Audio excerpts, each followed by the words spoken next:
Support for Audacious with Kyone Wolf provided by a generous contribution from Suzanne Hopgood in memory of Frank Lord. From Connecticut Public Radio in Hartford, this is Audacious. I'm Kyone Wolf. I've never told you about how we came up with the name of our show. It's early 2020, crazy times, but I am buzzing with excitement because I'm about to have a meeting with my bosses to name my new radio show. Something I've been developing on my own for years. And just in case this show is new to you, here's our elevator pitch. We have conversations with people who've had uncommon or misunderstood professions, conditions, or experiences. And we do weird stuff, like feature 71 guests for a show about advice. And there was one where the only thing the guests had in common was that their names were Pat Smith.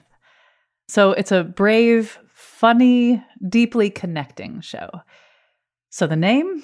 Oh my gosh, you know how important the name of a show is. It's the starting point. It's the statement. It's the promise. So I head up to the 6th floor conference room to meet with my bosses, including our chief content officer at the time, Tim. As I sit down, I am so excited. I am smiling so hard. I feel carbonated. And Tim says, I think we should call the show Sticky. You know, like sticky conversations.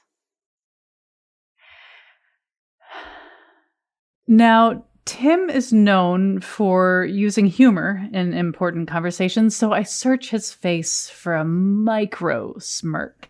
Anything that says, just kidding.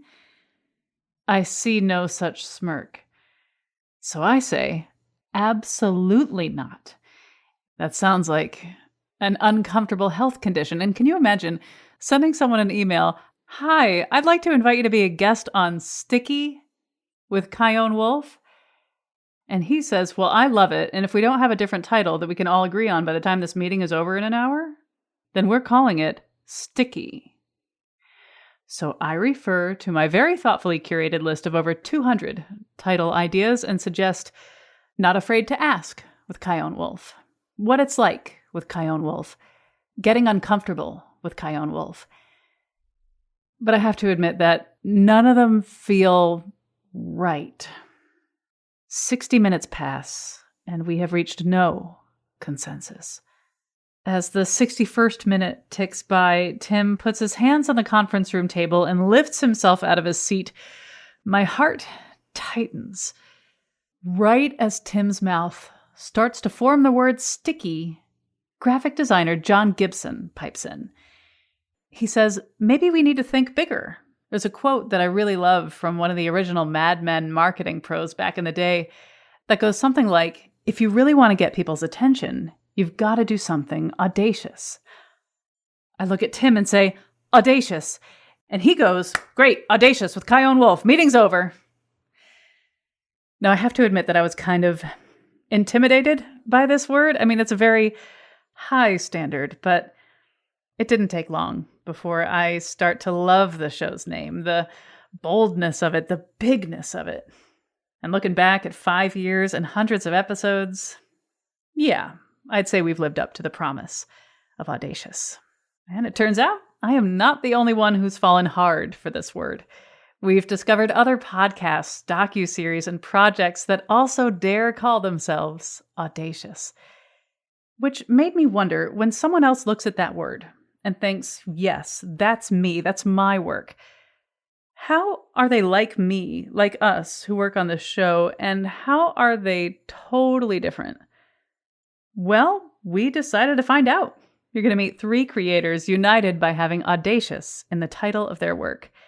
Audley Stephenson is the Toronto-based host of the Audacious Living podcast, bringing bold wisdom from over 500 guests and counting, including CEOs, artists, and everyday disruptors. And Reece Robinson is the co-creator of the Audacious Report, a documentary video series about ultra-athletes pushing themselves way beyond what seems humanly possible. But first, Dr. Jody Jahn is the host of the Audacious Year. It's a podcast designed to help high-achieving women remake their inner lives and self-images, starting with herself. This is the Audacious Year, the year you finally step out of your comfort zone and start moving your life in a new direction. just like you keep saying you will. I asked her to tell me what inspired the idea for her show. My vision really for the Audacious Year was to build this movement of deeply confident women who are leading in all areas of society. And to build that deep confidence, many of us who were socialized as female have to decondition a lifetime of behaviors that keep us small and quiet and unsure of ourselves. So part of that challenge with deconditioning is that we have to recognize the behaviors that we're engaging in first before we can change them. And so many of us are just used to playing the part that we don't even see how our everyday patterns of thought, emotion, and action prevent us from being that calm, effortlessly confident person that we know exists within us. So doing this deconditioning work is really audacious because what it looks like is setting boundaries where we didn't have them before, saying no when we used to always say yes, requiring something in return for when we usually give things for free. And so once you start doing this, you actually blow up the relationships in your life because everybody's used to these patterns of you just kind of interacting in the way you always have. So some relationships aren't going to stick around, and it's uncomfortable to imagine losing people in your life or having people distance themselves because you are in the process of this evolution. Yeah, and that is an audacious, not even a move, but a series of many moves. And I'm also curious about how you feel when you say the word audacious. And I ask this because when we came up with the name for our show, I almost felt I felt intimidated by the word audacious. Like, can I live up to this? It's an awfully high bar. It's such a loaded word. When you say the word audacious, how does it feel for you? What I love about the word audacious is that it has a kind of a critical but also empowering tone to it. I mean, when I think audacious, I think of somebody saying, "Oh, that's so audacious," in this sort of negative way. But really, when people say that, the vibe behind, "Oh, that's so audacious," is kind of like, I wish I gave myself permission to do that too. What is a topic that maybe scares you a little bit? Yeah, one of them is getting out in front, like being in the spotlight. So I have an idea for a season later this year that's about that. So it's about dealing with public speaking anxiety. It's about leading with your ideas. It's about being seen and visible. It's about handling critique. And this is all stuff that I'm just starting to do since my podcast is new and I haven't really put myself out there in this way to the wider public. As an academic, I'm known within a tiny circle of people, but to be more public about what I do is definitely a new thing. And there are a lot of just little moments where I'm like, oh my gosh, what am I doing? So I want to figure out, okay, how can I master those scary moments and help other people do that too? It sounds like you're saying that you are doing this podcast in a way for yourself, like the things you wish you had known or understood. Yeah? Yeah, absolutely. My podcast, The Audacious Year, is basically the welcome sign for my coaching practice. And I came to coaching by way of an 8-year-long wildland firefighting career with a couple of seasons of Antarctic science support mixed in there, and then followed by 2 decades in the ivory tower. And what I discovered along this journey was that I never really felt like I arrived at that place where I'm now the leader or I'm now the expert. And along that whole trajectory, one thing that really has defined my experience, unfortunately, has been deep insecurity and imposter syndrome. And it is painful to live your life that way. But I also think the pain is the gift because it has given me such a nuanced and intimate understanding of what it's like to be insecure. And I feel like I am the person who can help people with that journey wherever they are. If they are tired of feeling that way, I can help them take that next step. Yeah. And you can only really teach what you've learned so that you can learn what you're teaching. It's like it never, ever ends. Exactly. When I press publish, I always have a lot of feelings. It's like, oh, finally. And it's also like, oh, I'm so excited to share this. And also like, did I get everything right? Like, is there, it's last call, really, like, to make sure that this is just right. And at the same time, acknowledging that, once it's out there, and I gotta just let it fly. I would love to hear how you feel when you press publish. It is so tempting to just obsessively listen to it after it's published and then think about all the things I should go back and do over and Re-upload. re-upload. And sometimes I do if I find something where I'm like, oh, I really missed a piece. Let me just record that really quick and put it in there and re-upload. But I'm really trying to hold back that urge and just let it be what it's going to be and let it be imperfect. And that's really hard to do as somebody with imposter syndrome. You're always trying to prove your worth when you feel that. And so you always want to try to get it perfect. But I'm really trying to embody that, like, done is better than perfect. You mentioned imposter syndrome. It's such a term we hear a lot lately, which in some ways is really great. Like, oh, I'm not the only one with imposter syndrome. You have it too. And like all of a sudden, I mean, I'll speak for myself. When I keep hearing that term, I think, well, wait a minute. If like so many people have imposter syndrome, in a way, it almost cancels out the imposter syndrome. Like, we can't all be imposters, right? I'd love to hear your thoughts on the fact that people are talking more about not only imposter syndrome, but mental health and spiritual growth and like rising to the occasion. It seems like it's everywhere. Yeah, it really does. And I am glad that that's part of the broader lexicon. It's an isolating experience when you feel that level of insecurity, and especially for as long as I had in my career. I think that's why people don't talk about it that much. You look around you and you see all these people who are confident and they look like they've quote unquote arrived. And you're just like, gosh, why do I still second guess myself? Why do I still get nervous in meetings and that sort of thing? And so the fact that we're talking about it more makes it more acceptable. But I also think it's still really kind of hard to overcome if you don't realize that A, it's not a personality trait, and B, it's not a cross to bear that's unique to you.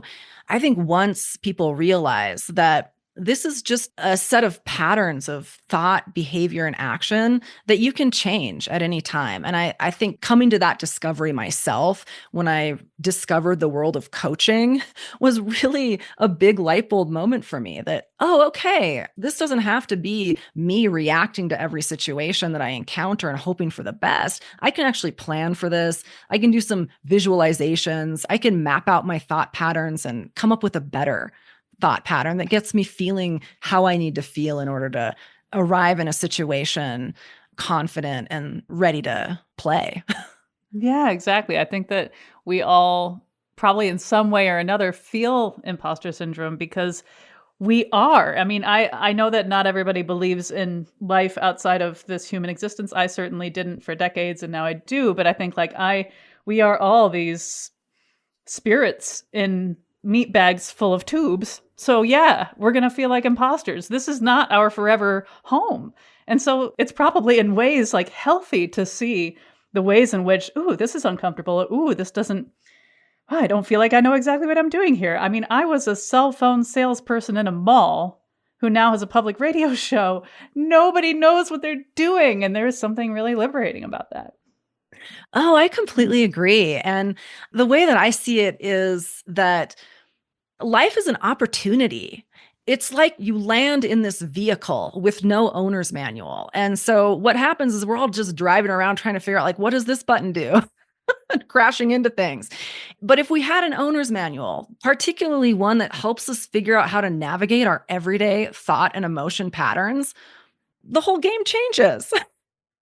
You can do so much more if you realize you have some level of control over your moment-to-moment experience of life. I think that also speaks to our relationship with vulnerability, which is a word you hear all the time lately, right? Like, to share your vulnerability and to be vulnerable, even when it's hard. But I feel like, to your point, that if we don't know how to use these vehicles, if it's all just fumbling around and trying to figure it out and improvise as we go, that means that there's a relationship with vulnerability that we regularly face, whether we know it or not, whether we want to or not. When you think about vulnerability and how you hold it, what comes to mind? Well, I see vulnerability and authenticity really wrapped up together. And authenticity has become such a schlocky word. But the essence of it, like the experience of authenticity, is incredibly powerful. And the experience of it, I think, really ties back to vulnerability. And I was listening to your show on the hobby horse community and the pony play communities. And what really struck me about their accounts was not only is there that vulnerability and saying, hey, this is what I'm into, this is what I'm passionate about, and I don't care what anybody else is going to think about it. They can throw rocks at me, but that's not going to make me stop. What is true about that vulnerability of being who you are unapologetically, is that it makes you bulletproof. Because if you can hold that discomfort, and if you can hold that judgment, and you can hold the potential for bullying, then what can't you do? We all need to crack that code. That reminds me of one of my favorite quotes of all time by Pema Chodron. Only to the extent that we expose ourselves over and over to annihilation can that which is indestructible in us be found. I love that. Whatever is left of us after we've felt embarrassed, after we've felt cringe, after we've felt like we want to second guess after we press publish, we're just revealing that in us that cannot be annihilated. Absolutely. Absolutely. And I think there's something too, there's that cliche about letting your light shine. And I think when you're really fully yourself and you're showing the vulnerability, you're showing the facets of who you are, your light shines so bright that other people can't help but want theirs to shine that bright too. And even in those moments of judging you, there's that desire that they could do that too, that they could give themselves that permission to be who they are truly. Now, I know that this is a relatively new podcast for you, and you said you dabbled in a few earlier, but if you could go back to the beginning of this podcast and give yourself some advice, what would you say? It's good enough. Go with it. Let go. Just go with it. I might also say people need to hear this. There's one person who needs to hear this. And I'm going to publish this podcast episode for that person. I love the idea that if it occurs to you, that means someone needs to hear it. That's like the signal. It would not occur to you if someone didn't need to hear it. So say it. Exactly. And I see everything I'm doing in this podcast as advice, as guidance that I wish that I had when I was about 26 or 27 years old. And that's who I'm speaking to. But it's also speaking to people who are just over it. I mean, anyone from their mid-20s to maybe their 50s or 60s might need to hear some of this. It's also, I think, important to document that journey so I can remind myself. That's true. I mean, you mentioned in your podcast a lot the version 2.0 of yourself, which makes me wonder, since you know you're not done learning, you're never going to be done, and you get that. When you think about version 3.0 of you, how is she different? Well, she's more efficient at getting through feelings. I am hoping that I can cultivate the ability to feel feelings fully and move on from them quickly so that I can move on to the next thing. I got this advice from a counselor about, 25 years ago. I was just fresh out of a breakup and I was having trouble getting over it, those dramatic 20s breakups. And the counselor said something that I think applies to so many situations that we encounter in our lives. She said, feel the feelings and feel them fully. Feel the frustration, feel the sadness, feel the disappointment, feel all of that deeply, because you know what will happen. You'll get tired of it, but you won't be ready to move on until you are. And I think that applies to imposter syndrome. It applies to any kind of insecurity that you've been carrying around forever. Explore it. Understand what's going on there, and then get tired of it as quickly as possible so you can start to build the skill set and the desire to move into something else and to visualize what your 2.0 or your 3.0 could be. Let's say I hand you a golden microphone, which would be kind of intimidating, but a golden microphone that guarantees that the whole world will hear one message. What would be that one thing you would say into that microphone? Take the time to really get to know yourself and recognize that you have so much more control over them than you might think. And there are ways to make the changes that you want. And trust that you can get to the other side of whatever it is that you want to do, be, or have. Well, Dr. Jody Jahn, thank you so much for talking with me. It's been a pleasure talking with you, Kyone. Thank you. When we get back, meet Audley Stephenson, host of the Audacious Living podcast, and hear his take on what it means to be audacious. That boulder's in our way, and we have to figure a way to go up, over, around, through, however we get there, because on the other side is where all of our greatness lies. And so we have to be audacious enough to get through this obstacle to get to where we're supposed to be. I'm Kyone Wolf. This, well, you know what this is. Stay with me.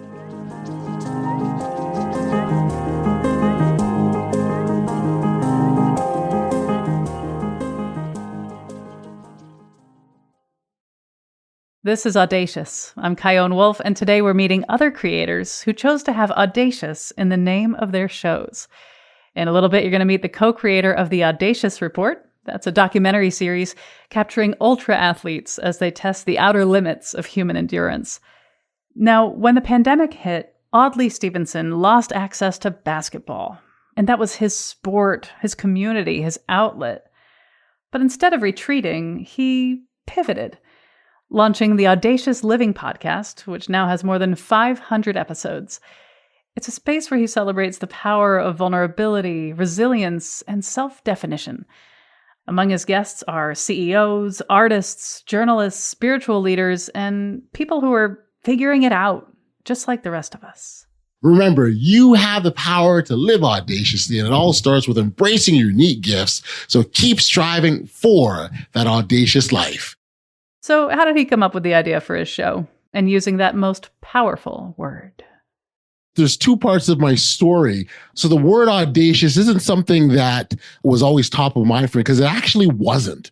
In fact, I remember the very first time I heard that word, it was actually someone that said it in description of me. And it was years ago. I remember sitting in a group session, and we're having this breakout activity as an icebreaker. And they asked everyone to go around the room and use a word that describes them that starts with the first letter of their name.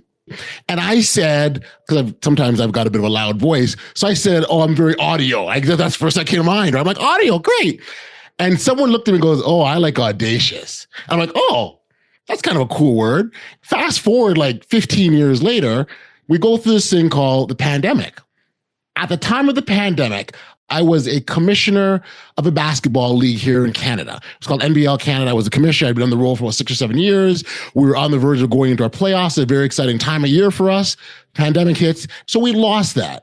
I decided that I said, okay, now that I know I don't have basketball and I can't have it, what do I want to replace it with? I said, I can podcast, because I actually, my very first podcast was back in 2008. It was like riding a bike to me, no problem. And being a basketball guy, I used to do basketball podcasts. Well, I decided I wanted to do something different. And I said, I wanted to do something that was outside of what people knew me for in this basketball space. And it was at that point I sat down, I really said, okay, it's something that's important to me. And when I started to kind of do that reflection of like my successes, my milestones, everything that mattered to me, for some reason, that word audacious came to the forefront. Like every major success, every major milestone, every victory I had, it was on the strength of me demonstrating some form of audaciousness. And once I went through that process of understanding, oh my gosh, it is audacious, it just went from there. And so, How does it feel to say the word? oh, it's fantastic, because when I realized it truly, truly is a part of me. anything that you enter into, any venture, podcast, business, whatever, that thing inside has got to fuel what you do. Right. And if it's not there, not say you can't do it, but you won't have any form of sustainability as far as I'm concerned. Right. And so I sit here now, well, we're 5 years beyond the pandemic, and I'm approaching 500 episodes because I'm committed to it. It's part of me. And so it is really a second nature. It's funny now, my kids, they describe me as being audacious. It is what it is. So it's second nature at this point for me. It shows. So if you and I were at a party and somehow I've not yet heard of you, what's the elevator pitch for your show?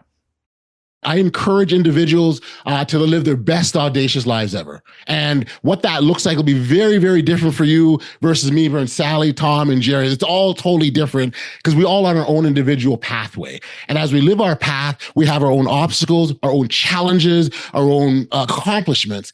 And the key is, whatever, and I sort of use a path like a boulder, right, as an analogy, that boulder is in our way. And we have to figure a way to go up, over, around, through, however we get there. Because on the other side is where all of our greatness lies. And so we have to be audacious enough to get through this obstacle to get to where we're supposed to be.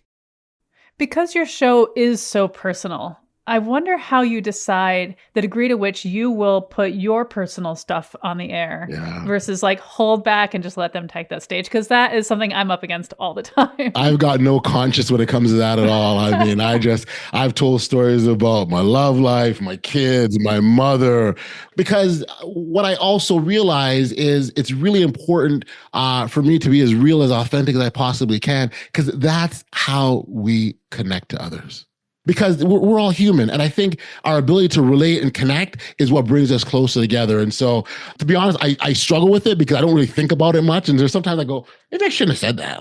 Maybe I had one episode where this gentleman was talking about his relationship with his daughter. And I immediately brought him back to my own relationship with my daughter, who I have 3 children. And my second daughter, she's on the autism spectrum. And I literally started in that moment just kind of thinking about her journey and started to tear up. And that wasn't scripted. That wasn't part of it. And, there was another gentleman I spoke with who, he battled years of substance abuse and, attempted to take his life numerous times and sort of talked about, getting to the other side. And he talked about his son. He said, hold on a second. He went and got his 9 or 10-year-old boy and brought him on camera. And he said, I was just talking to Audley and we were just reflecting on sort of my journey. And, Daddy did some stuff that in his life that really could have prevented you from being here. But I got to the other side. And now I'm helping other people see how they can get through it too. And, but you are a big part of what motivates me now. How do you not get emotional, right? Was there ever a guest that you felt really intimidated to talk to? I once had the opportunity to interview, I'm not sure if you're familiar, there's a reggae artist by the name of Beanie Man. You have to be real to yourself. If you're not real to yourself, then it's not real to nobody else. Right. Yeah, man. Because enough artists, people love them for the song them sing. Right. You see, people love me for the vibes that me bring. It's 2 different things. Reggae, I'm a Jamaican background, so reggae is part of my culture. And so having an opportunity to talk him, it was really mind-blowing. And I was actually a little nervous. And when he was a child, he had a very, very bad stuttering issue. He stuttered very, very badly. But when he sang, the stutter wasn't there. And so, he went through his whole life kind of singing his way through things. And if his mom sent him to the store to buy whatever, he'd be singing eggs and bread and milk. And that's to help him remember. And so that stood out to me. And then also he talked about, we're talking about an international artist. And he said to this day that when he gets on stage, he sometimes feels the nervousness. Wow. Which says it's okay. It's okay. It's not a bad thing. It's part of the human experience. When we prepare for an interview, we do a lot of research. My producer, Jessica Severin DeMartinez, goes as deep as she can and she writes a whole bunch of questions. She does all sorts of research and I'll add some questions, or maybe she's done such a good job that I don't need to add a thing, and just so I can be in the moment with you and know everything she learned about you. So it feels really good to have that support. But there are some people that we talk to where I only know a small piece of their story and we can't, for some reason or another, do any research on them.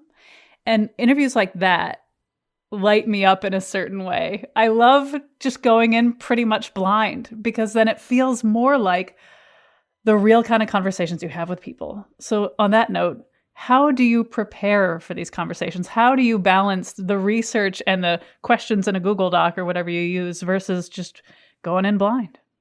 I've done both. And I think the latter has probably been more prominent in my podcast journey thus far. I absolutely think it's critical. It's important. It shows respect to your guest that you know something about them, right? And that you've done the work, if you will. But at the same time, going in a little blind and having to force to be inquisitive and be curious and still come up with a quality interview, something about that really charges me. Like the idea of I'm going to go into this interview and know nothing about this individual, and we're going to have a phenomenal conversation for an hour, plus we're going to give value to people. I think at the end of the day, the most important thing to understand is that the topic is still the topic. And so I think if you stay grounded to why are we here, what's the focus, you'll get what you need to get, and it'll naturally come out through conversation. Who is a dream guest? Someone, if they wrote you back with that yes, your whole world would turn into a kaleidoscopic, hallucinogenic rainbow. I'm going to give you three. One has already left us, so it's too late for him. But I was as a kid growing up in this hip hop space, I was a really big fan of Tupac. And sure, his music, but also he took a really strong, firm stance. And if there's anyone that lived up to that spirit of being audacious and how they live their lives, it was definitely him. In the basketball space, I was always a big fan of Magic Johnson. Big, bright personality. Actually, funny you said, I did write to them and they wrote me a letter, actually real letter, not email. They sent me a letter to say, no, we're not available. But I thought that was very cool nonetheless. And I've always been a fan of Barack Obama. I very much appreciate the way he carries himself, even when he's in a very casual space. Everything he says is just smart, right? Just smart. So those are three people that come to mind where I go, yeah, it'd be cool if I had a chance to talk to them. Because you've published so many of these episodes, yeah, I wonder how it feels when you press publish. Literally, my inside does this. Yes. Like it just feels like, yeah, I got another one. Every time. Yeah, every single time. It feels like a major win. You would know as much as anyone how much work is involved to putting together an episode, whether it's 20 minutes, 40 minutes, or an hour. The work that's involved, I really do, even from a mental stat, I put my all into it, right? In every episode. And I try my best to, in that moment when I'm sitting down with that guest, to make them feel like they're the most important person on the planet. And so when I press that publish button, man, it's a big deal. Yeah, feels good every time. Same with me. There's a little bit of butterflies for me too. It's just like, like you said, it's all this work that goes into it, and then you just release it and you don't know how it's going to be taken. That's right. You have faith in the work, but every time, and it just never gets old. And you know what else never gets old? I don't think Jessica and I ever tire of the feeling we get when we get a yes from someone we've pursued. Oh my gosh. It's such a thrill. It's at the point now where I expect to get a yes. And actually, oftentimes I don't accept no. If you're Magic Johnson, you're telling me no, I got to take it. But some people will say no, and I'll say, okay, well, maybe I'll circle back in 3 months. And I do circle. I always do. I'll put it in my calendar. I'll just circle back, and I'll even write the email today as what I want to send in the next 3 months from now. And so, I guess, again, you do this for a bit, you kind of get it maybe a little arrogant, a little cocky, maybe confidence, whatever word you want to insert there. But yeah, I just expect that I'm going to, if I'm able to track you down, and if I've got you in my sights and you're responding to me or we're engaged in conversation, I'm going to get you on my podcast. That's just the way I feel. Let's say I hand you a golden microphone and it will amplify a message to the entire world. Considering you're the host of the Audacious Living podcast, what would that message be? That message would be centered around something that I developed and created called the BOLD framework. The B in that framework stands better than yesterday. And the idea or concept is life is always improving. That mountain that you climbed yesterday, that's fantastic. I hope you celebrated it. I hope you felt good about it. I hope you marveled at your achievements. But tomorrow there's another mountain that's bigger than the one you did, and now it's time to climb that one. So you're constantly trying to get better, and so better than yesterday. That's what that the B stands for. The O in the framework stands for outlast adversity. There is no one on the planet that will go through life and not have a challenging moment, that will, face tough times, that will experience pain. It's going to happen to every single one of us. And the thing I always oftentimes joke and say is that at no point is someone to knock on your door and say, hey, at 3 o'clock, you're going to have some bad stuff happen. You should get ready. It's not going to happen. It's just going to hit you head on, and you got to confront that. But I know, as a child, my mom used to say, tough times don't last. It's tough people that last, right? And so outlasting those difficult periods, getting to the other side of those adversities or challenges is so critical and important for us, again, to live our best audacious lives. The L in that framework stands for live your truth. It's really about being genuine and authentic to who you're supposed to be. It's very, very tempting at times us to be on our path, and we look to the left or we look to the right, and people are doing stuff that's really, really cool, and we think we want that, and we work towards that, and we go after that. But that was never intended for us. What was intended for us is what was in front of us. But because we weren't looking straight ahead, we were looking left or right, we lost sight of that. So it's so important to live your truth and be who you're supposed to be. And then lastly, the D in that framework is disrupt the norm. If you think of any major accomplishment, milestone, success that people had, it wasn't because they followed what everyone else did. When the Wright brothers were, trying to invent a plane, how much people looked at them and laughed. Flying is for the birds. What are you doing, right? There undoubtedly that were people that just thought it was ridiculous. Now flying is a part of our existence. Every inventor has gone through that period where people didn't believe them or doubted them or felt that what they were doing was a waste of time.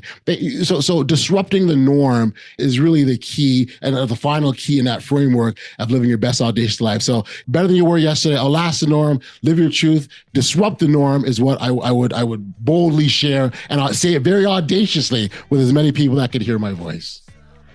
Well, Audley Stephenson, thank you so much for talking with me. This has been absolutely wonderful. Very appreciative. Thank you for connecting. Thank you for doing the work that you do, and be audacious. Take care. After the break, what has Reece Robinson learned from documenting extreme athletic feats for his YouTube series, The Audacious Report? Being audacious also means that you have to be ready to pivot, because what you're doing inherently is off the beaten path. You may be a trailblazer, so you're going to have to make decisions on the fly to overcome those obstacles that come. I'm Kyone Wolf. This is Audacious. Stay tuned.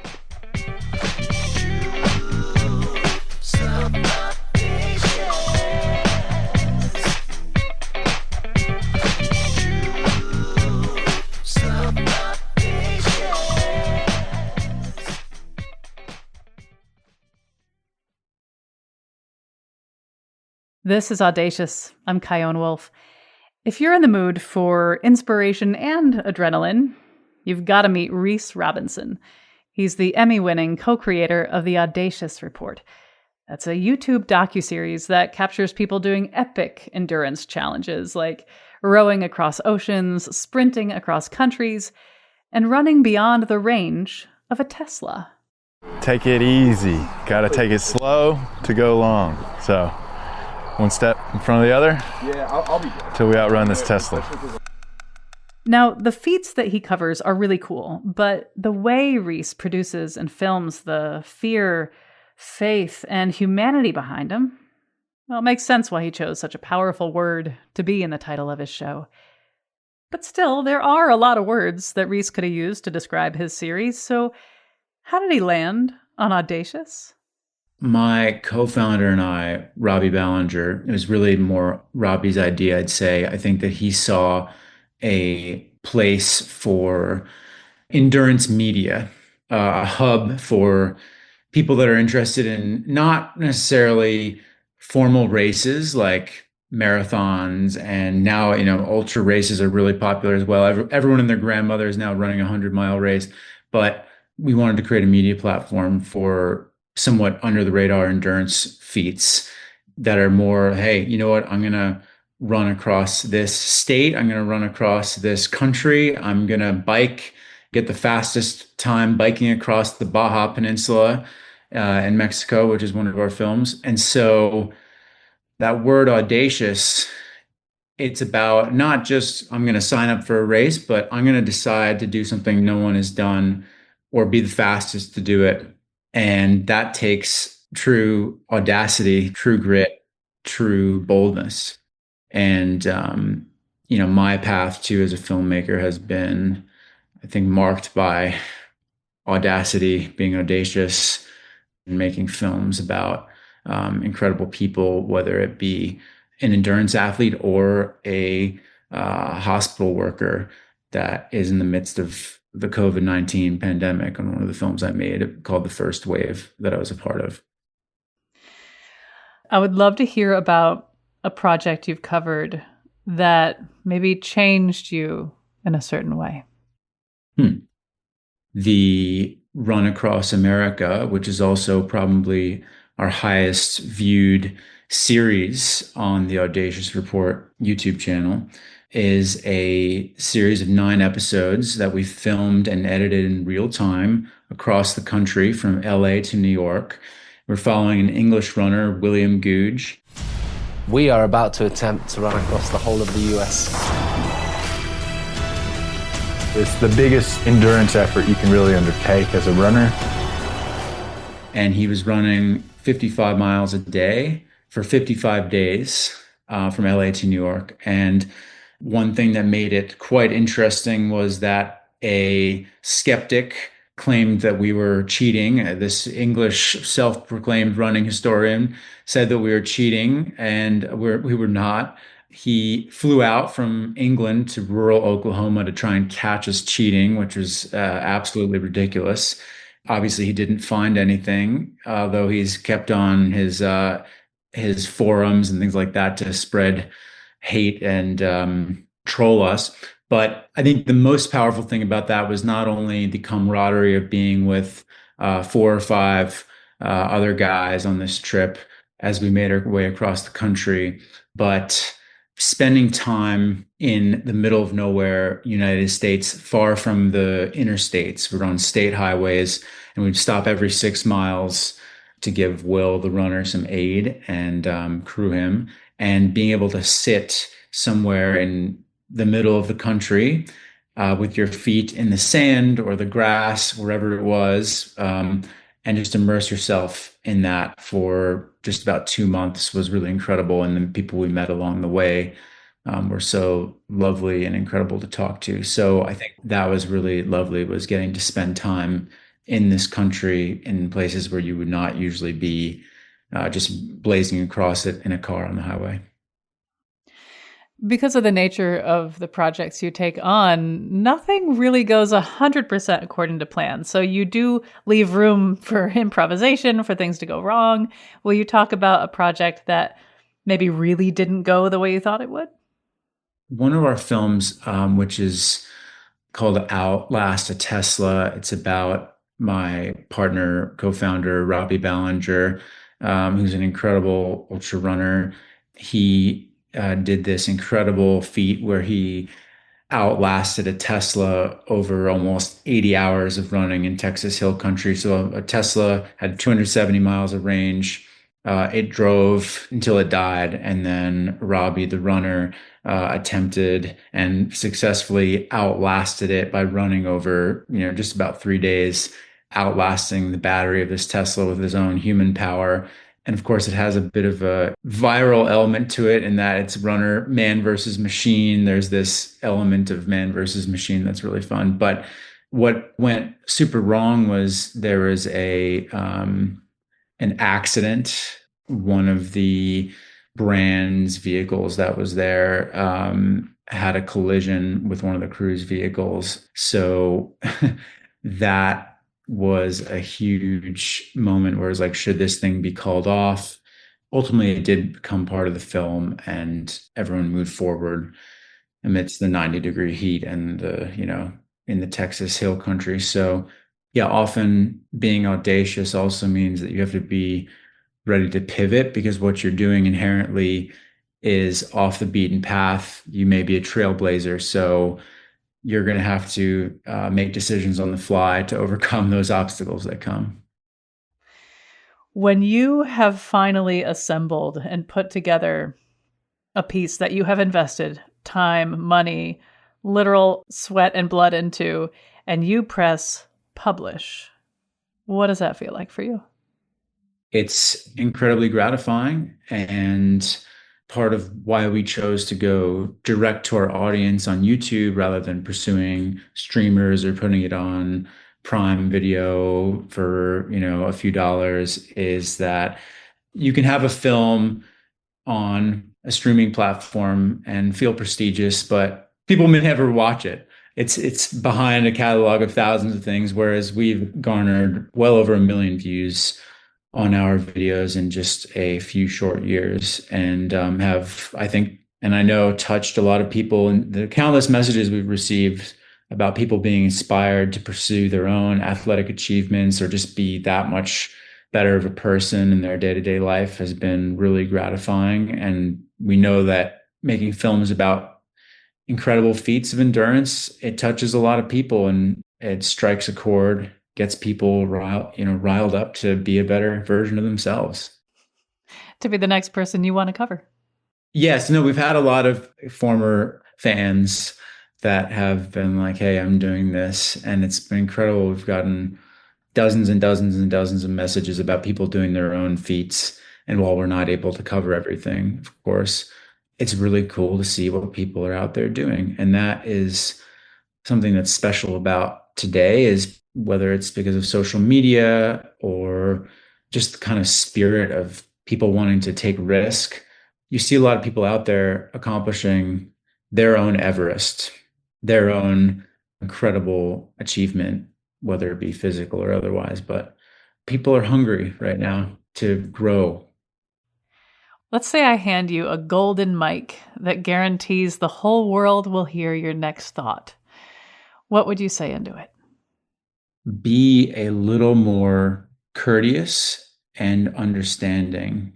Everyone is being fed a different message through algorithms and news sites, and it may appear there's a lot of distance between us and others, but I don't believe there is as much. And when you're going across America and you're spending slow time throughout the day interacting with locals, people you think you might not have that much common with, you realize you actually do. And it's important to give people a lot of grace, even if it's painful to do that at first.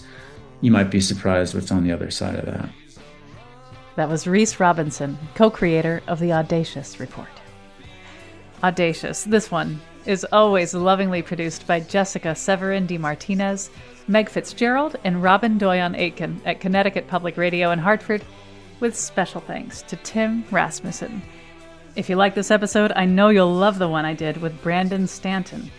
You might not recognize his name, but you will probably recognize his photo project, Humans of New York. I also had a great conversation with Glenn Washington, host of Snap Judgment. And you've got to listen to our triple interview with Mehdi Hassan, Z-Way, and Gail King, all about asking bold, uncomfortable questions on live TV. And we'll have the advice and Pat Smith episodes linked for you too. You can find them at ctpublic.org/audacious or wherever you get your podcasts. Stay in touch with me on the socials at Kyone Wolf, and you can always send an email to audacious@ctpublic.org. Peace. So don't stop.